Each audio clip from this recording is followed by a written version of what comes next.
Caros espectadores, sejam bem-vindos a mais uma atividade do mês do dia do RPG brasileiro, tá? Que foi escolhido no mês de dezembro para comemorar o RPG brasileiro, como vocês já estão vendo pelos outros vídeos, em virtude da publicação de Tagmar, que aconteceu no dia 21 de dezembro de 1991. E ao contrário do que o pessoal de Tormenta fala, Tagmar foi o primeiro RPG brasileiro. Tá? Ao contrário de toda a campanha difamatória que a Dragão Brasil promoveu contra ele na época e tal, ele, Tagmar, é o primeiro RPG brasileiro. Isso dito, eu quero tocar num tópico polêmico. Estejam cientes de que vou falar tanto de fatos quanto da minha experiência. E os fatos para os quais eu não providenciar a fonte é porque eles são facilmente encontráveis no Google. Eu quero falar da mulher no RPG. Tá? Nós sabemos que o primeiro RPG D&D foi escrito por uma pessoa desprezível, um bosta de pessoa, uma pessoa que não merecia existir e que só consumia oxigênio e não fazia nada de bom a não ser criar wargames e roubar a ideia do coleguinha quando o coleguinha começou a introduzir os conceitos de interpretação dos wargames dele. Estou falando de Gary Gygax. Por que ele é um bosta, um desprezível? E insira aqui a lista de adjetivos que você preferir. Gary Gygax era uma pessoa extremamente machista e misógina e defensor do conceito, já na época, pseudocientífico de determinismo biológico. Ele falava que os jogos de RPG eram para homens porque a biologia do cérebro feminino não as permitiriam apreciar o jogo de RPG. Bem na linha da ministra Damares, menino veste azul, menina veste rosa.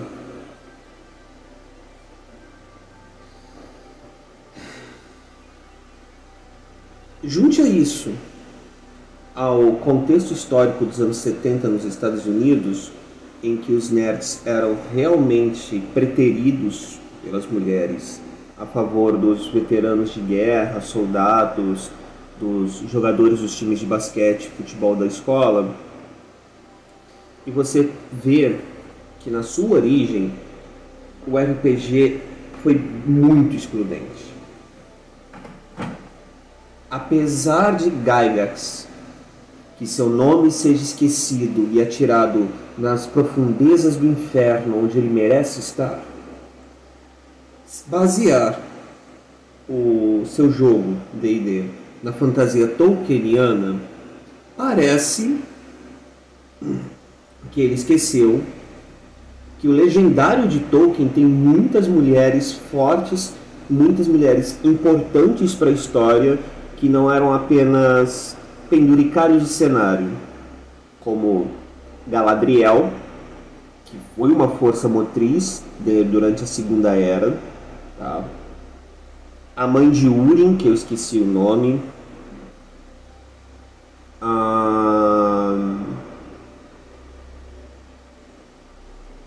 tem uma outra elfa também, eu esqueci o nome dela, mas enfim. Apesar de haver mulheres fortes e importantes no cenário do Tolkien, Gary Gygax parece que esqueceu disso. E elaborou seus jogos com o machismo e misoginia em mente. É claro, isso encontrou ampla aceitação entre os jovens da época, nerds da época, né? Porque eles próprios eram rejeitados. Se você pegar mesmo os contos do Robert Howard, o autor do Conan, claro, existem os momentos em que o Conan tá ali só para se dar bem, vamos colocar esse eufemismo, né? Só para se dar bem, né? Mas existem mulheres fortíssimas também, como Belit, a pirata da Costa Negra, o único amor verdadeiro da vida do Conan. Então, Gary Gygax juntou a pseudociência do determinismo biológico com a fantasia de poder que se tinha com personagens como Conan e criou uma mentalidade extremamente tóxica para as mulheres. Os jogos que vieram depois não ajudaram muito, porque já se havia construído essa ideia de que RPG era coisa para homem. Entendeu?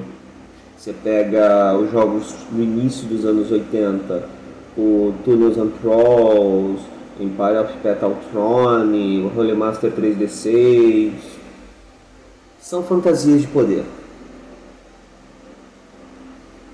São jogos em que pessoas excluídas, pessoas que sofriam grave preconceito, que eram os nerds, podiam se sentir fodões.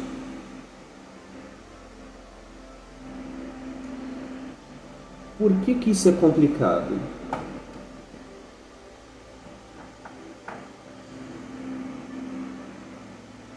Esses jogos recorrem muito a alguns estereótipos presentes na fantasia de capa e espada ou de feitiçaria e espada, como Conan, em que a mulher estaria apenas para ser seduzida ou resgatada.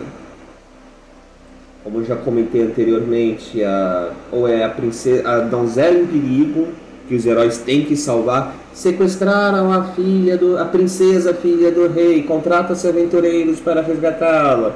Ou então é a puta da taverna que está ali só para o jogador, normalmente adepto do 5 contra 1. Se vocês entenderam, não entenderam o 5 contra 1 e vão entender com um gesto, sentirem que estão fazendo coisas com alguém.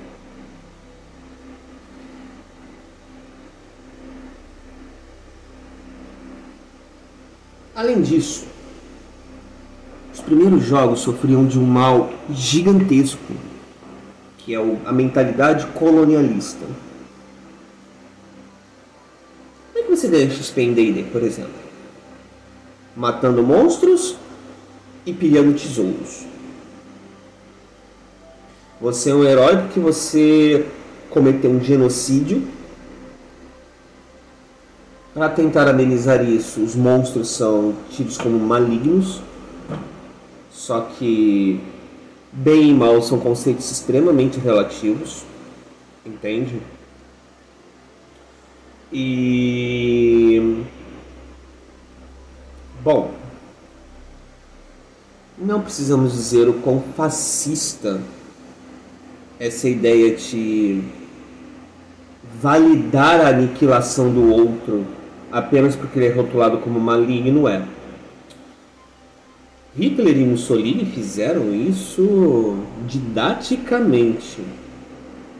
Todo fascista escolhe um outro para ser o inimigo e esse outro é apresentado como maligno. É a estratégia básica 101 de estabelecimento de um poder fascista. Haver um outro que é maligno, que é o inimigo, que quer destruir o nós. E então nós temos que destruir o outro primeiro antes que eles nos destruam. Nós contra, o famoso nós contra eles. Tá? Não é à toa que governantes fascistas, Bolsonaro, foi pra você, são extremamente focados na questão de escolher um grupo social que vai ser eleito como maioria e tentar excluir ao máximo as minorias. No discurso de posse mesmo, Bolsonaro disse: governarei para a maioria e as minorias que se curvem. Certo? Então vieram os anos 90. Nós tivemos autores fantásticos no sentido de dar uma representação digna às mulheres, como Mike Pondsmith, por exemplo. Se você pegar tanto Cyberpunk 2077, não, 2020, na época era 2020. Não, era 2077 mesmo. Se você pegar tanto Cyberpunk 2077 quanto o Castelo Falkenstein, você já nota que Mike Pondsmith era um autor decolonialista e inclusivo, já nos anos 90. A White Wolf, apesar de suas inúmeras bolas fora, também tentou colocar uma representação menos problemática, vamos colocar assim, né, da mulher no seu jogo. Tanto que se você pega o Vampiro e Idade das Trevas segunda edição, tem uma caixa de texto bem curta, tá? O texto tem 2 colunas e a caixa ocupa menos da metade da coluna, só que ela é fundamental. Vampiro e Idade das Trevas busca ser mais histórico possível, dentro da fantasia sombria da existência de vampiros e blá blá blá. Só que essa caixa de texto, ela diz que após o abraço, o nego não quer saber se você é branco, preto, azul, amarelo, se você é homem, se você é mulher, você é um vampiro. E considerando que existem poderes como quimerismo, ofuscação, vicissitude, a sua aparência realmente não importa. Eu lembro da frase que encerra essa caixa de texto. Nesse sentido, podemos dizer que a sociedade vampírica era muito mais progressista do que a sociedade humana da sua época. Tá? Então veio a nova escola do RPG.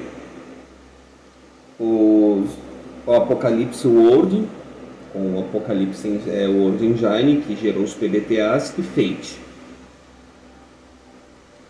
Ambos são jogos buscam promover o máximo de inclusão possível.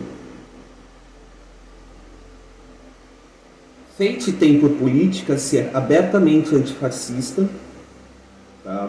É uma política da Evil Hat, a editora gringa responsável, e ser o mais includente possível, ao ponto de que, como política da editora, se o assunto não puder ser tratado respeitosamente, ele não será tratado. Quando foi escrito o Fate Accessibility Toolkit, por exemplo, que é um guia de ferramentas sobre como utilizar, como retratar dignamente pessoas com deficiência em jogo, todos os autores são pessoas com deficiência. Quando foi escrito o Blood on the Road, que é um jogo sobre a marcha para o oeste americano, em que por acaso existem vampiros.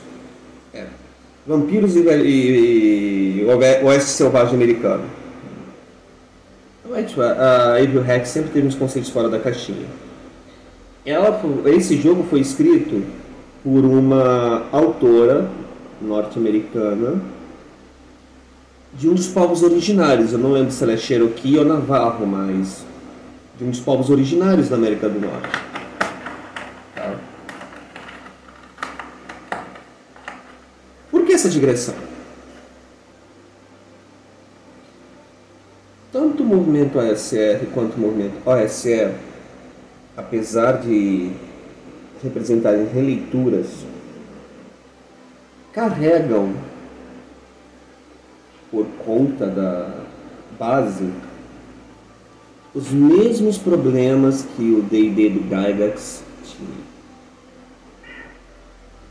incluindo essa questão de ser um jogo colonial, de serem jogos via de regra colonialistas, misóginos e machistas.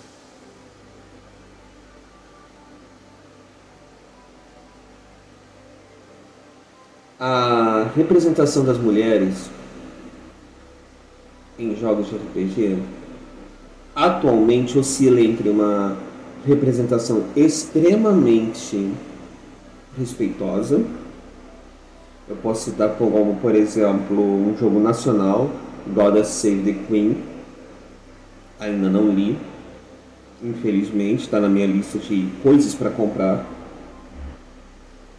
mas pela sinopse eu vejo que ele é bastante promissor quanto ao tema. A Evil Hat lançou um jogo, não sei se foi esse ano, 2022 ou ano passado, 2021, Third Sword Lesbians, que trata a questão trata a questão do lesbianismo com um profundo respeito, e tanto que recebeu o prêmio de jogo do ano, no ano que foi lançado. Não é pra Fate, tá? E oscila entre essa postura jocosamente chamada de grognardo de muitos nerds que ainda acham que o único papel da mulher é ser a princesa a ser resgatada ou a puta da taverna.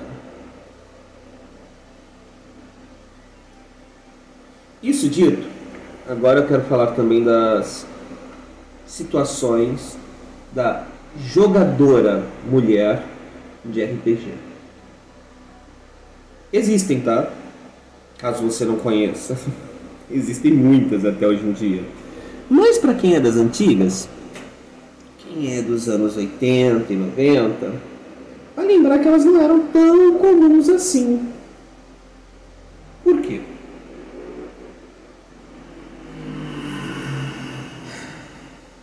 Primeiro, vamos colocar que, principalmente no tocante do mundo D&D e derivados, não era um jogo confortável, mesmo seguro para elas. Imagine, a função da mulher é ser resgatada ou então ser apenas a comidinha do herói.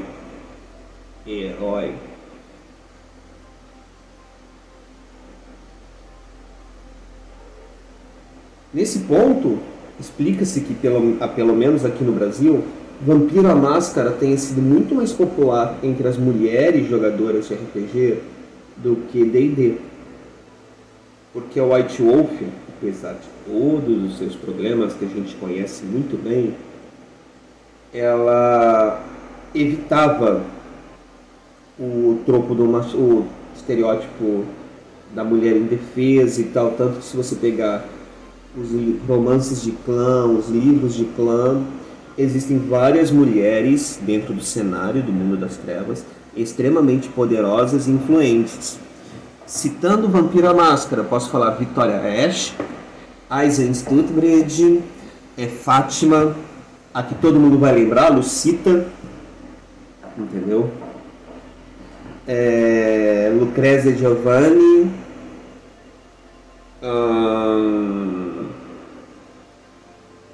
inclusive personagens não binários, como Sasha Vicus, Troile, o Antinuviano Bruja era definido como gênero fluido, apesar do termo não existir nos anos 90, entendeu? Então, nesse sentido, você via muito mais jogadoras no mundo das trevas do que em D&D e derivados, porque havia um ambiente seguro para elas, no sentido em que não é porque você é mulher que você é menos capaz, não é porque você é mulher que você só está ali para ser uma vítima ou um penduricalho de cenário, ou um prêmio a ser conquistado. Tá? Não quero dizer que não existissem mesas tóxicas nesse sentido de Vampiro, a Máscara ou de outros jogos do Mundo das Trevas. Tá? Mas esses jogos retratavam melhor, com mais dignidade, as mulheres.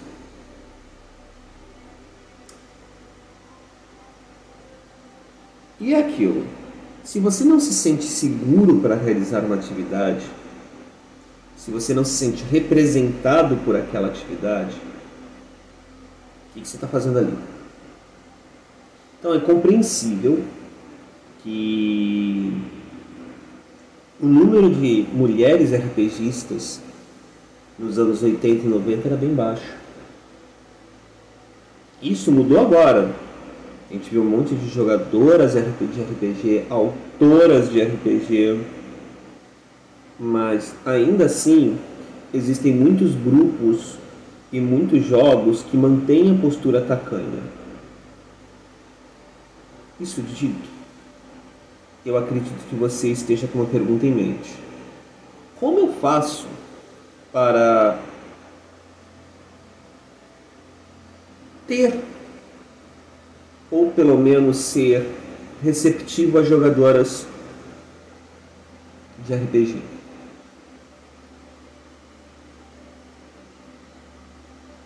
Eu acho que esses 20 minutos passados do vídeo, ele te dá uma resposta. Mas, caso não tenha ficado claro, tudo passa pelo conceito de mesa segura. Muitos jogadores, principalmente OSR, debocham do conceito de mesa segura, mas ele é essencial.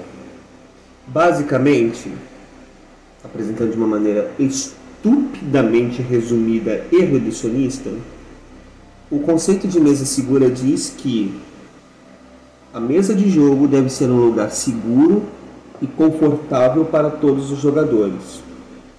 Isso inclui a não reprodução de preconceitos, a não reprodução de estereótipos nocivos e tóxicos e conhecer os limites psicológicos dos jogadores e das jogadoras. Tá?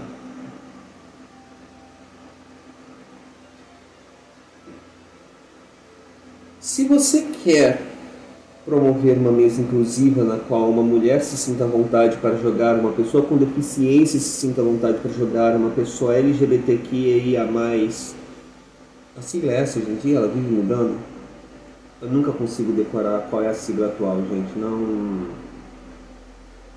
A única coisa que eu tenho sobre a sigla é que tiraram o S de simpatizantes, entendeu? Porque não é porque você não é LGBT que você não pode lutar pela causa. Tá? Lembre-se disso. Esqueçam o conceito de lugar de fala. Pensem mais em propriedade para falar. Lugar de fala é um conceito excludente.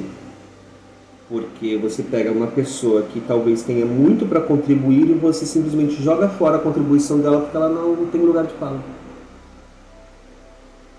Propriedade para falar outra história, né? Teve LGBT apoiando o bolsonarista, então eu acho que esses caras não têm propriedade para falar das lutas e das causas LGBT. Só de ser. Então, quando você realiza uma mesa segura, conhece os limites, os véus, as expectativas, tanto positivas, ou seja, o que os jogadores querem, quanto negativas, o que eles não querem, você já está dando um grande passo para permitir que mulheres e outros grupos periféricos se sintam confortáveis na sua mesa. Mas isso não é o suficiente. É preciso também uma mudança de mentalidade. Se a sua aventura é centrada ao redor do resgate de uma princesa, você está utilizando um estereótipo narrativo pejorativo. Quer ver você dar uma mudança nisso? O rei é o opressor, a princesa fugiu de casa para se juntar à resistência. Princesa Leia, alguém?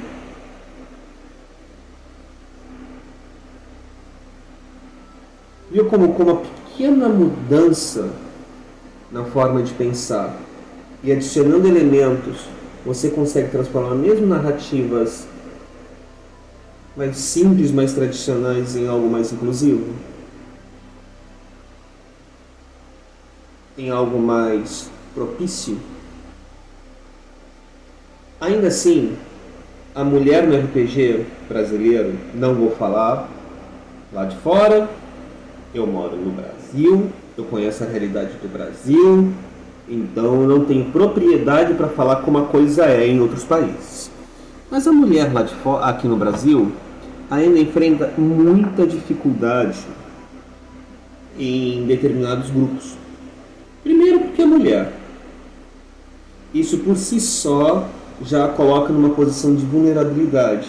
Tem muito camaradinho aí que não pode ver um par de peitos que já fica. E aí, gostosa? E aí, gostosa?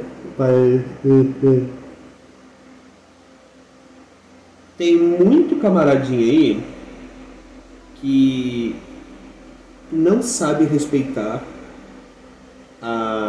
o momento de fala de uma mulher. Tem muito camaradinho aí que simplesmente foi a jogadora mulher que fez um plano, então esse plano não vai funcionar, vamos descartar. Aí você quer que a mulher jogue na sua mesa como, imbecil? Eu acho extremamente importante iniciativas como... esqueci o nome. Mas enfim, um grupo, eu acho que é de Santos, que promove mesas apenas com mulheres, tá? Mesas de RPG apenas com narradoras e jogadoras e aventuras pensadas para ela, mas é um passo pequeno. Você ainda não está promovendo totalmente a inclusão da mulher no RPG dessa forma.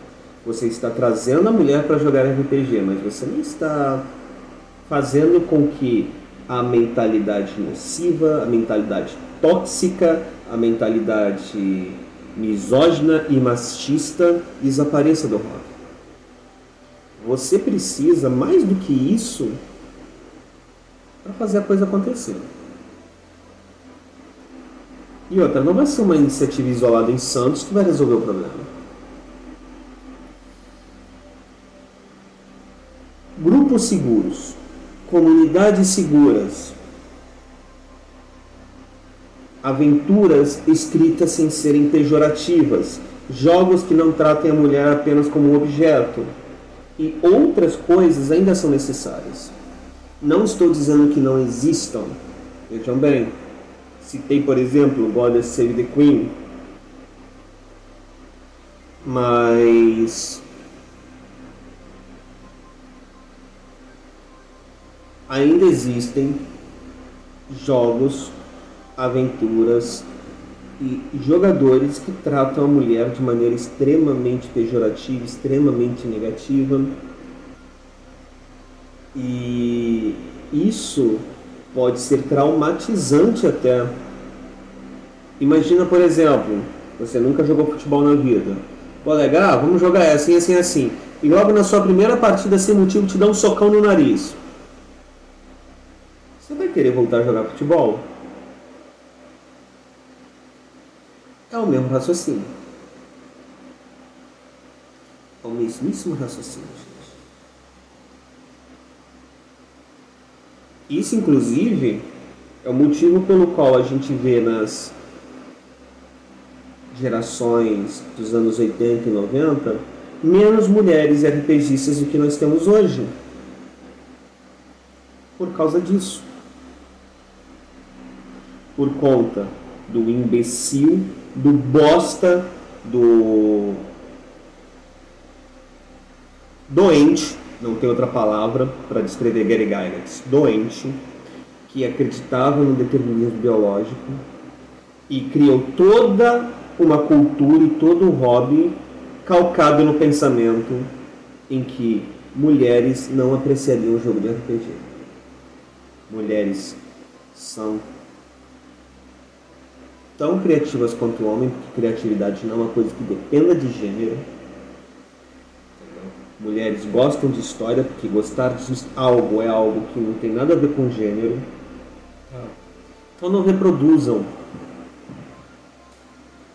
boicotem jogos que tratem a mulher de maneira pejorativa, de maneira negativa, que reproduzam os erros do passado. Boicotem mesmo.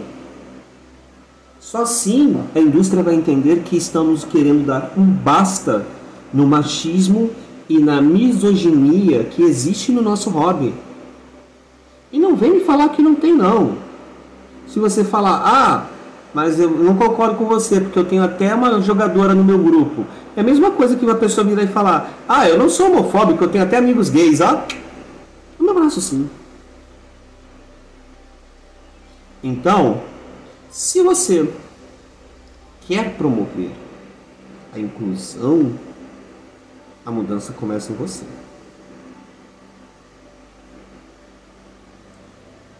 Se a comunidade quer promover a inclusão, a mudança começa na comunidade.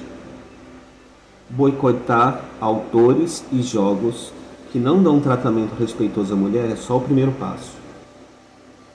O próximo passo é você dar um tratamento respeitoso e digno às mulheres no RPG. Seja como personagens, seja como jogadoras. Tá? Eu acho muito bizarro ter que haver um vídeo estou na marca dos 32 minutos desse momento. Eu acho muito bizarro que em pleno ano de 2022, estamos aí com quase 50 anos de RPG, esse tipo de discussão seja necessário. Mas, ao mesmo tempo, eu acho extremamente necessário porque as pessoas ainda comemoram Gygax Day acefalamente, porque elas não param para refletir o quão machista, o quão misógino, o quão tóxico aquele doente foi e ainda é no RPG. Eu gosto muito quando vejo jogadoras em mesa, autoras, porque isso é um sinal de que ainda há esperança e nós podemos fazer do nosso hobby algo mais inclusivo, algo mais receptivo, algo mais respeitoso.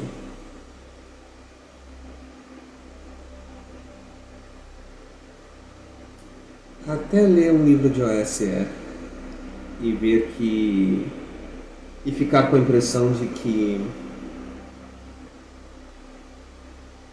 eu vivo numa bolha em que mulheres são respeitadas porque são seres humanos e todo ser humano merece respeito e dignidade. Bom, gente, já falei demais. Eu espero que a mensagem tenha ficado clara. Se não ficou clara, duas madeiradas em cada um dos seus tornozelos, valeu? Porque se não vai pelo amor, vai pela dor. Isso dito, esperem, tá? Pelo vídeo de amanhã. E muito axé para todos vocês.